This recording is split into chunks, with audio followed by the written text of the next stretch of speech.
형제들아, 내가 우리 주 예수 그리스도와 성령의 사랑으로 말미암아 너희를 권하노니 너희 기도에 나와 힘을 같이하여 나를 위하여 하나님께 빌어 나로 유대에서 순종하지 아니하는 자들로부터 건짐을 받게 하고 또 예루살렘에 대하여 내가 섬기는 일을 성도들이 받을 만하게 하고 나로 하나님의 뜻을 따라 기쁨으로 너희에게 나아가 너희와 함께 편히 쉬게 하라.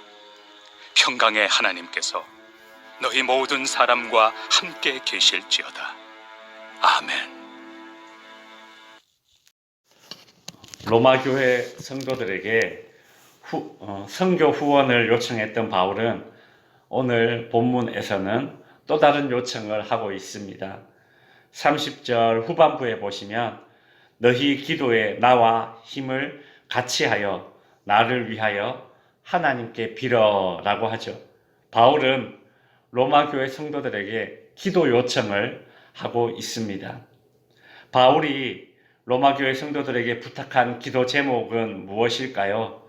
나를 위해 기도해 달라는 것입니다. 도대체 무슨 일이 있기에 바울은 자신을 위해 기도해 달라고 할까요? 31절에 보시면 나로 유대에서 순종하지 아니하는 자들로부터 건짐을 받게 해달라는 그런 기도 제목을 부탁하고 있습니다. 바울의 첫 번째 기도 제목은 유대인들로부터 화를 입지 않도록 기도해 달라는 것입니다. 유대교를 믿는 유대인들에게 이 바울이라는 사람은 처단해야 할 1순위 대상자입니다. 마치 바울 자신이 예전에 예수 믿는 사람들을 핍박했듯이 바울도 유대인들에게 수많은 박해를 받았습니다. 사도행전이나 고린도후서 11장에 보면 바울이 유대인들에게 얼마나 극심한 박해와 핍박을 받았는지를 알 수 있습니다. 바울은 유대인들에게 받은 핍박이 무엇입니까? 매를 맞거나 옥에 갇히거나 하는 듯 어떤 물리적인 그런 신체적인 박해를 받았을 뿐만 아니라 심지어 기독교로 개종한 유대인들에게도 핍박을 받았습니다. 왜 기독교로 개종한 유대인들이 바울을 핍박했습니까? 기독교로 개종한 유대인들은 율법을 지키는 것을 구원의 조건으로 여전히 생각하고 있었는데 바울이 이것을 반대했기 때문입니다. 그래서 기독교로 개종한 유대인들은 바울이 율법을 허무는 자라고 판단해서 바울의 가르침을 거부하면서 초대교회 내에서 이 바울의 사도권을 흔들려 했습니다. 바울은 이러한 유대인들의 공격으로부터 건짐을 받을 수 있게 해달라고 로마 교회 성도들에게 기도 제목을 부탁했던 것입니다. 로마서에서는 바울의 이런 기도 제목이 이루어졌는지 그 결과를 알 수는 없지만 사도행전을 통해서 우리가 그 결과를 짐작해 볼 수는 있습니다. 이후에 바울은 정말 자신이 염려하고 기도 제목을 냈던 것처럼 이 바울이 이제 결국 예루살렘을 방문했을 때에 유대인들의 공격을 받고 붙잡혀서 죄수 신분으로 로마로 이송되는 그런 장면을 사도행전을 통해서 볼 수 있죠. 바울의 두 번째 기도 제목은 31절 후반부에 보시면 또 예루살렘에 대하여 내가 섬기는 일을 성도들이 받을 만하게 하고 라고 되어 있습니다. 바울의 두 번째 기도 제목은 마게도냐 교회와 아가야 교회가 예루살렘 교회에 보내는 이 구제 헌금을 잘 전달하여서 이 구제 헌금이 기근 가운데 힘들어하고 있는 예루살렘 교회 성도들에게 큰 힘이 되게 해달라는 그런 기도 제목을 부탁하고 있습니다.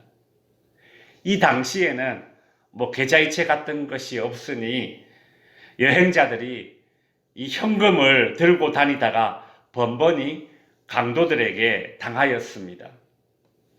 고린도 후서에 보면 바울도 선교 여행을 하는 중에 여러 차례 강도를 당했다고 말하고 있죠. 바울은 구제헌금을 들고 예루살렘 교회로 가는 도중에 강도를 당하거나 혹은 소매치기 같은 것을 당해서 구제헌금이 제대로 전달되지 못할 것을 걱정하고 있습니다. 구제헌금이 예루살렘 교회에 무사히 전달된다 하더라도 기쁨이 되지 못하는 경우도 있습니다. 왜냐하면 예루살렘 교회 내에 있던 그 일부 강경한 유대파 그리스도인들이 이방인들이 주는 구제금을 받지 않겠다라면서 거부할 수도 있기 때문입니다.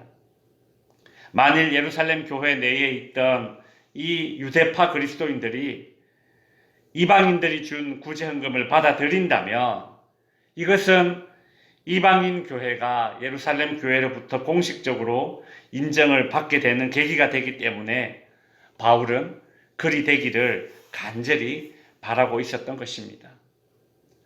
마지막으로 바울의 세 번째 기도 제목은 32절에 나오죠. 나로 하나님의 뜻에 따라 기쁨으로 너희에게 나아가 너희와 함께 편히 쉬게 하라.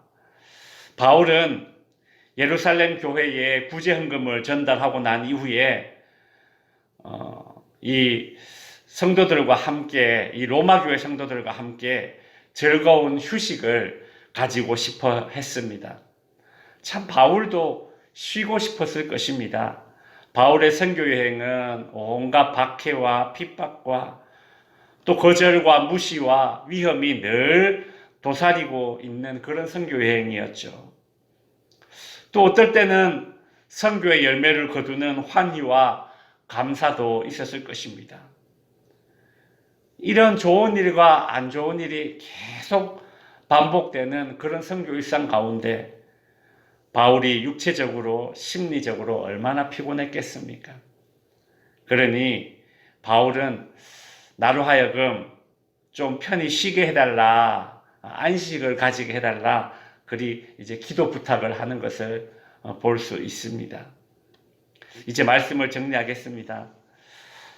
성도님들 가운데 간혹 기도 제목을 알려주시면서 기도 요청을 하시는 분들이 계십니다. 그런 분들은 기도를 하시는 분들이죠. 기도를 하지 않는 분들은 기도 부탁을 잘 하지 않습니다. 기도의 힘을 알고 특별히 이 중보적인 그런 기도의 능력을 본인이 몸소 체험해 봤기 때문에 다른 사람에게 기도 부탁을 하는 것입니다. 그래서 이런 기도 부탁은 추상적이지 않고 상당히 구체적입니다. 그렇게 구체적인 기도 제목을 나누고 기도 부탁을 하게 되니 기도 응답을 더 많이 확인하게 되는 그런 인생을 살게 됩니다. 바라기는 우리 덕지교회 성도님들도 인생 가운데 기도의 힘을 체험하는 그런 신앙생활이 되시기를 바랍니다. 또한 기도 부탁을 할 수 있는 그런 친밀한 관계로 형성되어서 일상에서 기도응답을 더 많이 확인하게 되는 그런 즐거움을 누리실 수 있기를 주님의 이름으로 축원드립니다. 기도하겠습니다.